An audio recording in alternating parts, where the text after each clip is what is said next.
오늘 우리에게 주신 하나님의 말씀, 우리가 함께 나눌 말씀은 시편 15강, 시편 15편 1절에서 5절 말씀입니다. 시편 15편 1절에서 5절 말씀 제가 봉독해 드리도록 하겠습니다. 여호와여, 주의 장막에 머물 자 누구오며 주의 성산에 사는 자 누구오니까?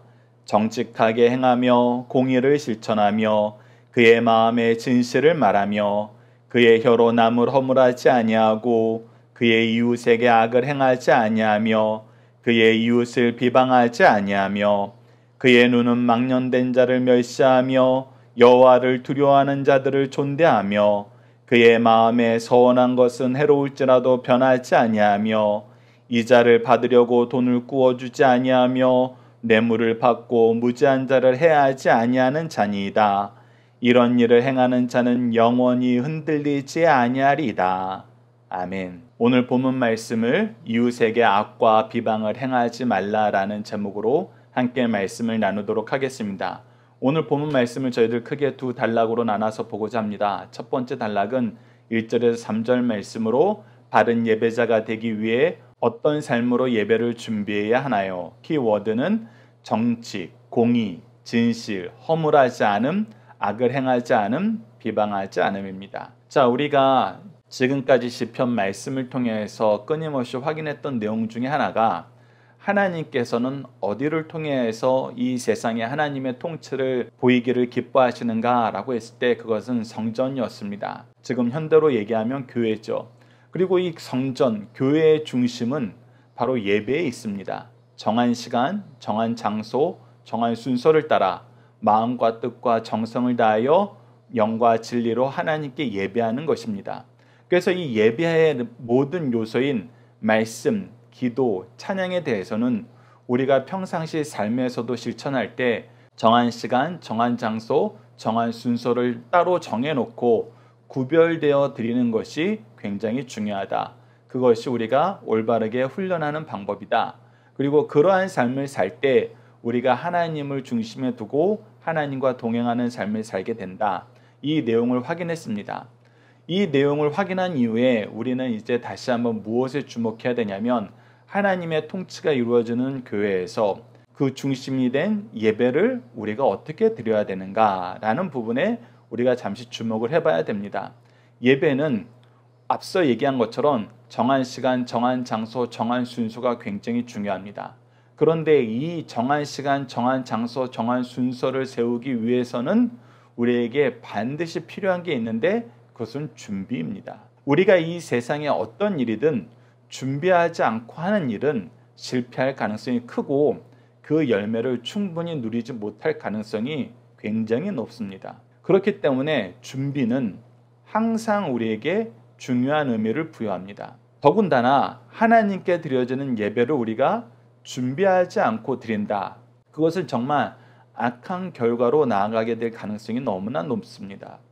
우리는 준비해야 됩니다. 특히 오늘 말씀은 우리가 어떻게 준비해야 되는지, 우리가 개인적인 삶은 어떻게 준비해야 하나님께 예배를 드리는데 올바른 것인지, 우리가 사회에서 살고 있는데 지난 일주일 동안 우리가 사회생활을 했던 것처럼 사회에서 살고 있는데 그 사회에서의 삶은 예배자로서 어떤 삶을 살아야 하나님 앞에 준비된 삶을 사는 것인지 오늘 본문 말씀을 통해서 확인해 보도록 하겠습니다. 자, 1절입니다. 여호와여, 주의 장막에 머무는 자 누구오며 주의 성산에 사는 자 누구오니까? 바로 이러한 사람이 하나님께 예배하며 하나님과 함께하는 삶을 살 수 있다라고 얘기하면서 개인적으로 이러한 삶을 살면서 예배를 준비하라 라고 가르쳐 주는 거예요. 그것이 무엇입니까? 이러한 삶을 행해라 하는 것이 바로 2절입니다. 정직하게 행하며 공의를 실천하며 그의 마음에 진실을 말하며. 자, 우리가 평상시의 삶의 모든 부분에 정직해야 된다는 것입니다. 우리에게 주어진 일을 우리가 최선을 다하여서 실천하는 것. 즉 정직은 무엇과 연결이 되냐면 순종하는 삶과 연결이 됩니다. 우리가 하나님의 말씀에, 하나님의 뜻에, 하나님이 주어진 시간과 재능과 물질을 우리가 온전히 바르게 사용하고 있는가? 이것을 누구의 눈치를 보거나 내 사욕을 채우기 위한 것이 아니라 정말 철저하게 하나님의 명령에 순종한다는 의미로 내가 정직하게 일했는가? 이것이 바로 정직을 우리가 실천할 수 있는 모습입니다. 그리고 공의를 실천한다는 것은 우리 모든 삶이 하나님 말씀이 중심이 된다는 것입니다. 하나님의 기쁨이 중심이 된다는 거예요. 하나님이 기뻐하시는 일을 이루는 것이 바로 공의라는 것입니다. 우리가 공의와 정의에 대한 차이에 대해서 지난주에 잠깐 나눴던 적이 있는데, 공의는 하나님이 기뻐하시는 그 일을 우리가 힘써 행하는 것입니다. 정의는 하나님이 하지 말라 한 일에 대한 정당한 훈계를 통해서 회개를 이끌어내는 것입니다. 그래서 공의와 정의는 때로는 같이 등장합니다. 왜? 두 개 다 하나님의 말씀이 중심이 되고 하나님의 뜻이, 하나님의 기뻐하심이 중심이 되기 때문에, 그래서 이것을 우리가 실천하면서 사는 것입니다. 더욱이 마지막이 굉장히 중요합니다. 이 모든 것을 행하면서 우리가 앞에 두 가지를 열심히 행했는데도 우리가 진실을 말하는 것이 아니라 거짓으로 더욱더 이것을 꾸미려 했다가는 앞서 행한 정직과 공의의 열매가 무너지는 것을 보게 됩니다.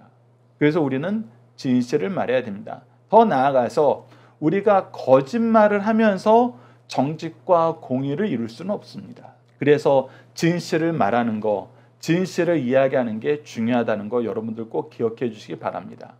그리고 3절에서는 하지 말아야 될 것에 대해서 얘기합니다. 그의 혀로 남을 허물하지 아니하고, 누군가를 지적하고 누군가를 비난하는 것이 우리의 삶의 중심이 되는 것이 아니라 우리는 용서하고 사랑하고 보듬어 주는 것, 온유한 마음으로 우리가 그들을 품어주는 것이 중심이 되어야 된다는 것입니다. 그의 이웃에게 악을 행하지 아니하며, 악을 행할 때에는 여러분들 분명한 목표가 있게 됩니다. 악을 행할 때는 내가 원하는 것을 그들로부터 얻기 위해서, 즉 탐욕으로 그들의 것을 빼앗아 나의 탐욕을 채우기 위해서 악을 행한다는 것입니다. 우리가 하나님의 사랑으로 사랑한다 할 때는 주는 삶을 살아요.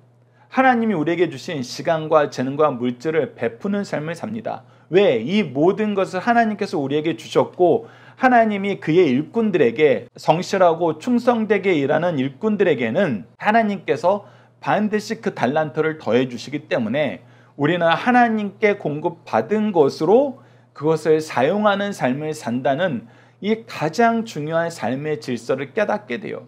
그래서 그리스도의 마음으로 나아가는 사람들은 나누는 삶을 삽니다. 주는 삶을 살아요. 그런데 악을 행하는 사람은 빼앗는 사람이에요. 특히 누구 것을 빼앗아요. 도움이 없으면 살 수 없는, 은혜가 아니면 살 수 없는, 그래서 하나님께서 반드시 이런 자는 돌보라고 얘기하셨던 고아와 과부의 것을 빼앗아요. 왜?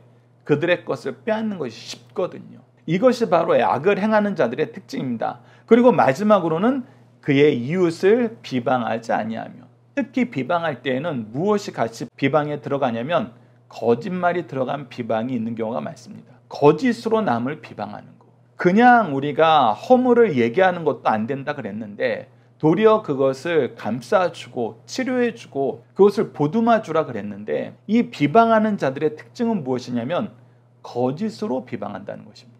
이런 일은 하지 말라는 거예요. 이런 일을 하고 우리가 예배를 드리러 간다? 그건 크게 잘못된 거란 겁니다. 예배를 드리기 위해서 우리가 평상시의 삶 속에서 준비해야 되는 거 다시 한번 정리합시다.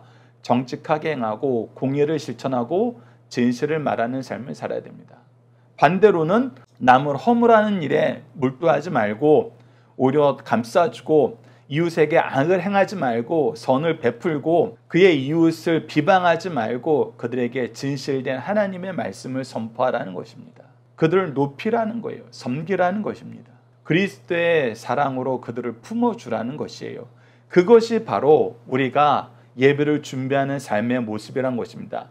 이 부분을 우리가 함께 묵상할 말씀을 통해서 좀 더 보도록 하겠습니다. 마태복음 5장 16절 보시죠. 이와 같이 너희 빛이 사람 앞에 비치게 하여 그들로 너희 착한 행실을 보고 하늘에 계신 너희 아버지께 영광을 돌리게 하라. 우리가 이러한 삶을 살 때 오늘 2절과 3절 말씀을 잘 지키면서 예배하는 삶을, 예배를 준비하는 삶을 살면은 사람들도 우리를 보고 우리들의 착한 행실을 보고 우리를 통해서 드러나는 하나님의 성품을 보고 하늘에 계신 우리 아버지께 영광을 돌리고 이 영광을 돌리는 예배로 함께 나오기를 기뻐하게 된다는 것입니다. 마태복음 7장 21절 보십시오. 나더러 주여 주여 하는 자마다 다 천국에 들어갈 것이 아니요 다만 하늘에 계신 내 아버지의 뜻대로 행하는 자라야 들어가야 하리라. 우리가 교회에 나와서 주님 감사합니다, 주님 찬양합니다, 주여 주여 주여 외치는 것이 우리가 예배자의 삶을 사는 것이 아니라 우리의 평상시의 삶이 참으로 하나님의 뜻을 이루는 삶, 하나님의 공의와 정의가, 온유와 사랑이, 진실을 말하는 선포가 넘치는 삶을 살 때 그것이 하나님께 예배하는 예배자의 삶이라는 것입니다. 마지막으로 야고보서 3장 9절에서 11절 보시죠. 이것으로 우리가 주 아버지를 찬송하고 또 이것으로 하나님의 형상대로 지음을 받은 사람들을 저주하느니 한 입에서 찬송과 저주가 나오는도다. 내 형제들아 이것이 마땅하지 아니하니라. 샘이 한 구멍으로 어찌 단물과 쓴물을 내겠느냐. 우리가 교회에서 신앙생활할 때는 막 우리 성도들을 사랑해요. 우리 사랑도들을 아껴줘요. 우리가 거기에서 봉사를 아끼잖아요. 근데 세상에 나가고 나면은 나처럼 무서운 사람이 없는 거예요. 나처럼 악한 사람이 없는 거예요. 나처럼 사람들을 가만 놔두지 않고 학대하는 사람이 없는 겁니다. 여러분 그건 틀렸다는 거예요. 그건 틀렸다는 것입니다. 우리가 세상에서는 저 악한 놈들을 대하니까 우리도 강해지고 악해지고 더 세게 나가고 교회에서는 다 내 자식들이고 내 이웃들이고 내 사랑하는 형제 자매니까 다 사랑을 베풀고 내 마음으로 품어줘야지. 여러분 때로는 우리가 이렇게 생각하고 이렇게 사는 것이 올바른 것 같아요. 그런데 성경은 그렇지 않다라고 얘기하고 있습니다. 우리가 서로가 사랑하듯이 이 세상에 나가서도 그리스도의 사랑을 전하면서 그리스도의 온유함을 그들에게 보이라는 것입니다. 특히 우리 입이 교회에서 하지 못할 말, 예배 시간에 차마 하지 못할 말은 세상에서도 쓰지 말라는 거예요. 여러분 이 구분은 정말 중요합니다. 여러분들이 평상시에 쓰는 말 중에 내가 예배 시간에 내가 교회에서 도무지 쓰지 못할 말을 한다면은 여러분들 그 말은 이제 끊으세요. 그것이 교회의 덕을, 성령의 은사를 전하는 데 굉장히 중요합니다. 특히 말의 실수가 우리가 열심히 수고한 열매를 얼마나 많이 잃게 만드는지 우리 믿음의 선조들도 많이 경험하고 우리에게 주의 주었던 부분입니다. 이 내용 여러분들 꼭 기억해 주세요.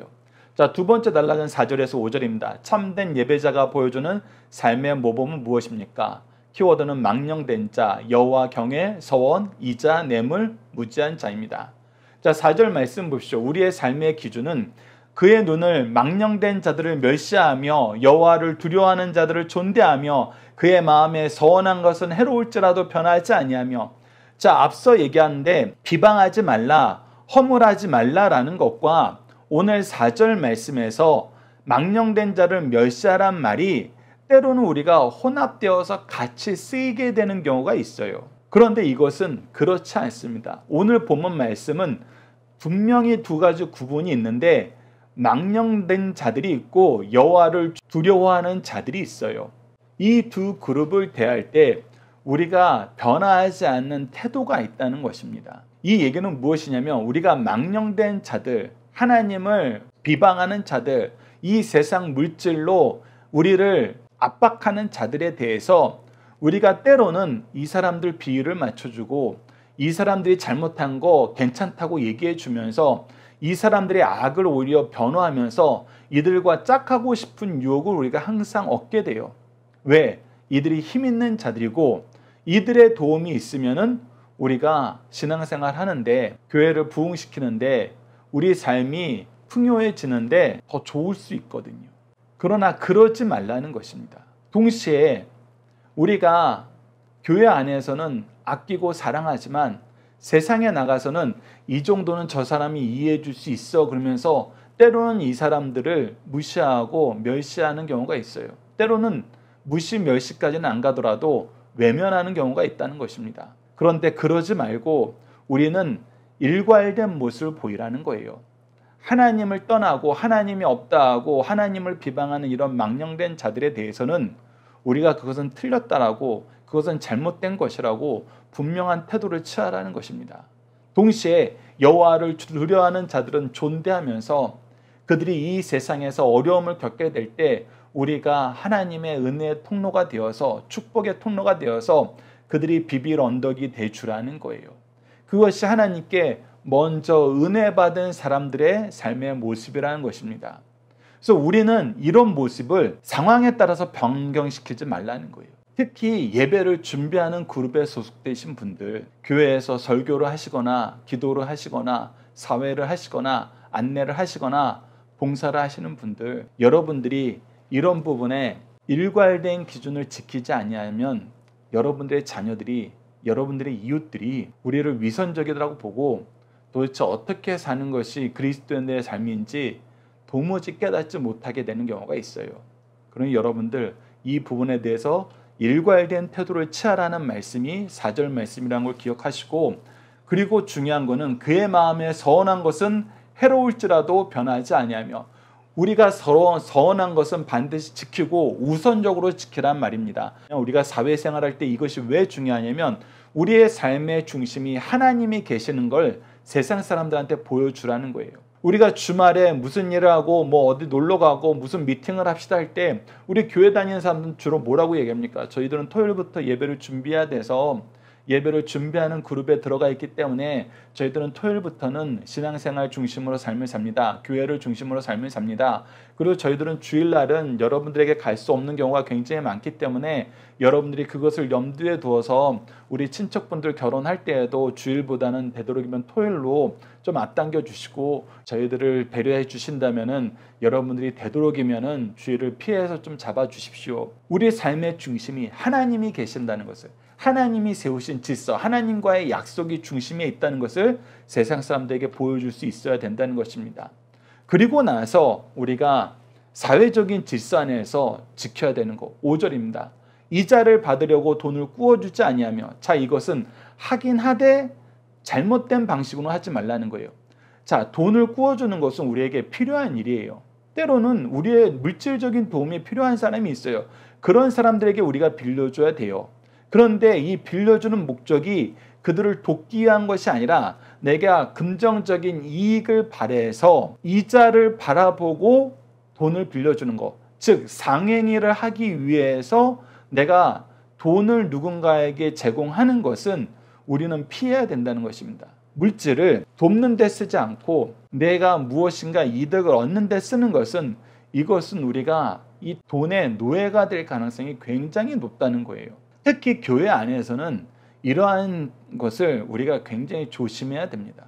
그래서 제 친구 같은 경우는 어렸을 때 아버지에게 교육을 받았대요. 정말 신뢰하는 친구면은 네가 가능하면 빌려주되 못 받을 걸 생각하고 빌려줘라. 그랬더니 정말 친구들 사이가 관계가 하나도 망가지지 않았다고, 우리 아버지가 가르쳐준 방법이 가장 좋은 것 같아, 이렇게 얘기하는 친구가 있었고 그걸 지켜왔던 친구가 있어요. 이것은 내가 물질의 노예가 되지 않겠다는 것입니다. 내가 이익을 위해서 남을 돕는 일을 이용하지 않겠다는 거예요. 남의 어려움을 이용하지 않겠다는 것입니다. 그래서 이것은 하지만 잘해야 되는 거, 잘못하면 안 되는 거. 그 두 번째는 절대 하지 말아야 되는 거. 그것이 뭐예요? 뇌물을 받고 무죄한 자를 행하지 아니하는 자니. 특히 이 뇌물은 절대 받으면 안 되는데 이것을 받고 나서 우리가 행할 때 가장 잘못하는 것 중에 하나가 무엇이냐면 무죄한 자를 행하는 거. 앞서 얘기한 거, 우리가 이웃을 비방하는 거에서 무죄한 자를 비방하는 경우가 있었어요. 근데 이 무죄한 자를 비방할 때 무엇을 받고 무죄한 자를 비방해요? 뇌물을 받고. 이것은 악 위에 악을 더하는 거예요. 뇌물도 안 되고 무죄한 자를 비방하는 것도 안 되는데 이 두 가지를 합쳐서 한다는 거예요. 여러분, 때로는 교회 안에서도 이러한 일이 생겨요. 이 뇌물이 단순히 돈에만 국한된 거 아닙니다. 내 사회적인 명성이나 어떤 사람들의 교묘한 요구일 수도 있어요. 그 사람만 없어지면 내가 이 교회 안에서 내가 원하는 목적을 이루는데 참 좋을 것 같은데 저 사람은 어떻게 끌어내리냐, 저 사람은 어떻게 우리 교회에서 쫓아내나 하면서 주위 사람들을 이용하는 사람들이 있어요.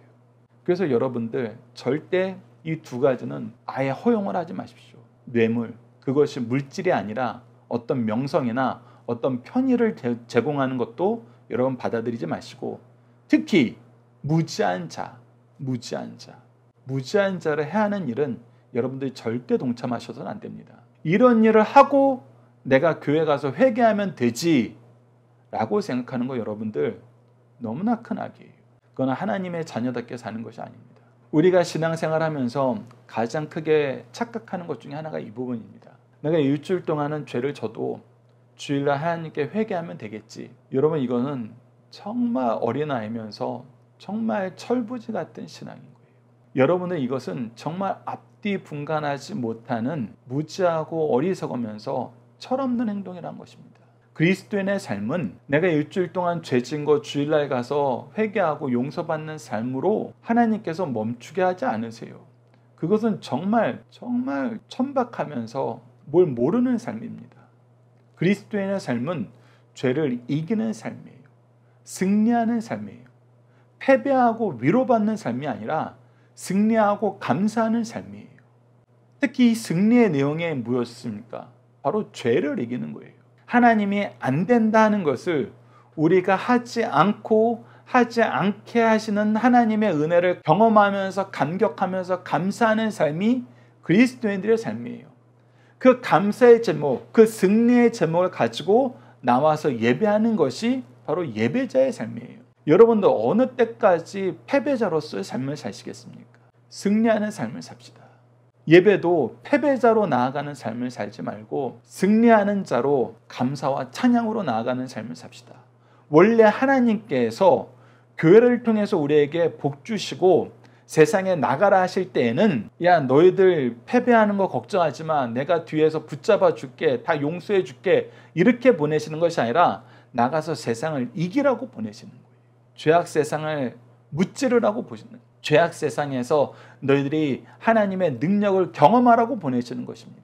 그러니 여러분들 이러한 삶을 살고 회개해야지 하지 마시고, 우리가 하나님께 기도할 때에도 하나님이 우리를 축복하신 축복의 말씀 속에서도 주여 저로 이기게 하여 주시옵소서, 승리하게 하여 주시옵소서, 이렇게 기도하시는 승리한 상 가족 여러분들, 강성성경연구원 여러분들 되었으면 합니다. 여러분들 함께 묵상할 말씀을 통해서 좀 더 보도록 하겠습니다. 전도서 5장 4절 보시죠. 내가 하나님께 서원하였거든 각계를 더지하지 말라. 하나님은 우매한 자들을 기뻐하지 아니하시나니 서원한 것을 갚으라. 우리가 하나님께 서원하였거든 이라는 것은 무엇이라고요? 하나님의 약속을 우리 삶의 최우선으로 여겨라. 이것보다 더 중요한 삶의 내용은 없다. 이 서원을 최우선으로 여기라는 것은 하나님의 관계가 우리 삶의 최우선이라는 거예요. 바로 다니엘과 세 친구가 보여줬던 그것이 바로 이거였죠. 하나님과의 관계가, 즉 예배가 내 삶의 최우선이다. 이것을 여러분들이 잊지 마십시오. 시편 16편 5절 말씀을 보시죠. 여호와는 나의 산업과 나의 잔의 소득이시니 나의 분깃을 지키시나이다. 이 시편 16편 말씀이 자주 말씀드렸던 것처럼 저는 가장 사랑하는 시편 말씀 중에 하나예요. 특히 이 말씀 속에서 무엇이 있느냐? 우리의 산업과 소득과 분깃은 누가 주시고 누가 지키신다? 하나님이 주시고 하나님이 지키신다. 그래서 하나님을 신뢰하면서 하나님의 뜻대로 살아라. 그리고 나서 하나님이 주신 열매로 하나님께 감사하는 삶을 살고, 이 열매로 하나님의 축복의 통로가 되어서 내 이웃을 사랑하라. 이 역사가 우리에게 충만하게 기도합니다. 이 역사를 이루는 가장 좋은 방법은 시편 128편 2절입니다. 내가 내 손에 수고한 대로 먹을 것이라. 내가 복되고 형통하리로다. 그래서 우리가 전도서 5장 4절, 시편 16편 5절, 시편 128편 2절 말씀을 세상에서 보여줘야 된다는 거예요. 우리는 바로 이런 신앙으로 삽니다. 이런 믿음으로 삽니다. 그것을 우리가 사람들에게 보여줄 수 있어야 됩니다. 그러면서 하지 말아야 될 거, 이사야서 1장 23절입니다. 내 고관들은 패역하며 도둑과 짝하며 뇌물을 사랑하며 예물을 구하여 고아를 위하여 신원하지 아니하고 과부의 송사를 수리하지 아니하는다. 오히려 약한 자들을 더 크게 학대하고 있는 자들에게 아부떨면서 그들의 악에 동참하는 거, 이것이 얼마나 악한 일꾼들의 모습인지 성경은 끊임없이 지적하고 있어요. 유다서 1장 11절도 보시죠. 화 있을진저 이 사람들이여 가인의 길을 행하였으며 싹을 위한 발람의 어그러진 길로 몰려갔으며 고라의 폐역을 따라 멸망하였도다. 이 부분에 대해서 예전에도 한번 설명한 적이 있는데, 가인의 길을 행하였다는 것은 예배를 내 임의대로 바꿨다는 거예요. 예배도 내가 좋은 대로 좀 드려보고 싶다는 거예요. 그리고 싹을 위한 발람의 어그러진 길은 물질을 위해서 내가 하나님이 주신 직분을 이용했다는 거예요. 하나님이 주신 은혜를 내 탐욕의 도구로 썼다는 것입니다. 그리고 고라의 폐역은 내가 권세를 잡고 싶다는 거예요. 다른 사람들이 내가 더 뛰어나다 그러니까 이 교회의 질서를, 하나님이 세우신 일꾼의 질서를 망가뜨리고 나도 리더가 돼야 된다고 얘기하는 거예요. 다수결로 하자는 거예요. 하나님이 세우신 질서는 외면하면서 예배와 물질과 권세에 대한 하나님의 질서를 외면하고 내가 원하는 대로 하고 싶은 것, 그것이 바로 가인의 길, 발람의 어그러진 길, 고라의 폐역한 길입니다. 여러분, 이런 것은 벗어나야 된다. 중심사상 하나씩 보도록 하겠습니다. 첫 번째, 하나님께서 받으실 만한 바르고 온전한 예배를 드리자는 것입니다. 구약시대의 성막은 그 구조에 따라 들어갈 자격이 구분되어 있었지만 신약시대에는 누구든지 주의 공로를 힘입어 담대함으로 하나님께 나아가게 됩니다. 그러나 구약시대 성전에 나아가는 자세는 신약의 교회에서도 이어집니다. 신약시대 교회에서도 아무나 와서 자기 소견에 좋은 대로 스스로 옳다고 생각하는 방법으로 제사, 예배드리지 못하며 일정한 자격과 형식을 갖추어야 합니다. 신구약 성도들을 막론하고 하나님께서 요구하시는 바른 예배, 제사가 있으며 하나님께서 요구하신 대로 예배드릴 것을 가르쳐주고 있습니다. 두 번째, 하나님 앞에 바른 예배를 드릴 수 있는 자의 개인적인 성품을 언급하고 있습니다. 하나님 앞에 온전한 예배를 드릴 수 있는 개인적인 성품은 정직을 행하며 공의를 실천하며 유볼리를 따르지 않고 내적인 삶과 액적인 삶을 이치하는 것입니다. 그리고 남의 일에 참견하기를 좋아하지 않고 헛소문을 퍼뜨리지 않으며 친구를 해하지 않고 그 이웃을 헐뜯지 않는 사람입니다. 세 번째, 하나님 앞에 바른 예배를 드릴 수 있는 자의 사회적인 성품을 언급합니다. 하나님 앞에 온전한 예배를 드릴 수 있는 자의 사회적인 성품은 하나님을 업신여기면서 불의한 방법으로 성공한 자를 부러워하기보다 그들을 경멸하며 하나님을 경외하는 자를 존경하는 것입니다. 약속한 것은 손해가 되더라도 깨뜨리지 않고 지키며 금전거래에 있어 높은 이자를 받지 않으며 뇌물을 받고 무지한 자를 해치지 아니하는 자입니다. 건전한 사회에서 성도가 비난받는 행위는 성도의 품에 맞지 않는 것이니 그 어떤 경우도 상가하면서 선을 행하는 일에 앞장서야 할 것을 가르쳐주고 계십니다. 자녀들과 함께하는 기도 훈련 내용으로 함께 기도하도록 하겠습니다. 우리를 예배자로 부르셔서 하나님과 동행하게 하시고 하나님의 뜻대로 살게 하시는 목자 되신 하나님, 아버지 하나님과 함께 사랑과 평안과 자유와 능력과 생명과 승리를 누리게 하시고 이를 영적 자녀들과 나누게 하심을 감사합니다. 우리의 삶이 하나님의 기준을 따름으로 세상이 우리를 통해서 하나님을 알게 되고 경험하게 되고 믿게 하셨는데, 우리가 교회와 가정 밖에서는 하나님의 기준을 멀리함으로 세상에 하나님을 만나는 데 도리어 장애가 됨을 용서해 주소서. 우리가 삶을 통해서 예배하는 예배자가 되게 하시고 예배자로 살면서 예배를 준비하고 예배자로 살면서 하나님을 전하는 복음의 일꾼이 되도록 도와주소서. 예수님 이름으로 기도드립니다. 아멘. 모든 성도와 자녀들이 예배를 준비하는 삶을 살고 예배를 회복하는 삶을 살아 하나님의 복을 누리며 세상의 복의 통로가 되고 예배로 나아올 때 우리에게 맡긴 영혼들을 잘 인도하는 복음의 일꾼이 되도록 함께 기도하는 시간이 되었으면 합니다.